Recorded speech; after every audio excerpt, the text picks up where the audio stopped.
के नजरिया मुहे नहीं इहे लागी पिए के गगरिया। अरे पियादा करे जवा शीतल हो जाए। तू ही चौक बड़ा ऐसे काहे देखता रफाड़ के नजरिया मुहे नहीं इहे लागी पिए के गगरिया। सुना कि बाटे उमर कमर लचकनिया कि बाटे उमर कमर लचकनिया जब खींचे लूनी हुर के पनिया जान मारई झुलनिया ना। बाटे उमर कमर लचकनिया जब खींचे लूनी हुर के पनिया जान मारे झुलनिया ना।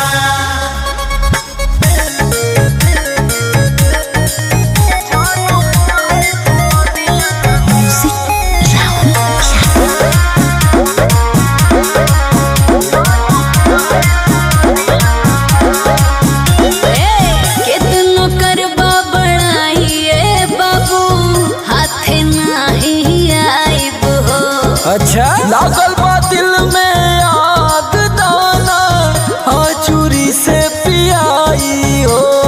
अरे पियादा हो ए करे जा चुक बड़ा कितनो करबा बड़ाई ए बाबू हाथे नहीं आइब हो। लागल बा दिल में आग दाना हाँ चूरी से पियाई हो। यो सुना कि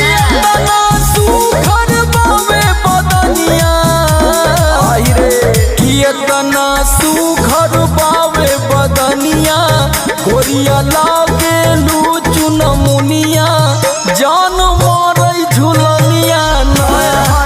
बाटे उमर कमर लचकनिया जब खींचे लूनी हुर के पनिया जान मारे झुलनिया ना।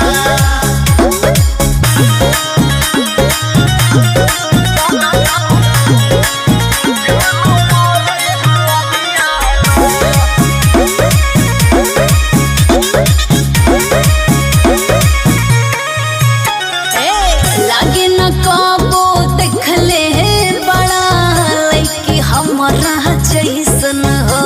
जी एक पीस तू बारू करे जा दोसर ना होई ऐसन हो। हाथ तार जोड़ा नहीं खेबा खाना खाना लागे न कबो देखले बड़ा लइकी हमरा जैसन हो। एक पीस तू बारू करे जा दोसर ना होई ऐसन हो।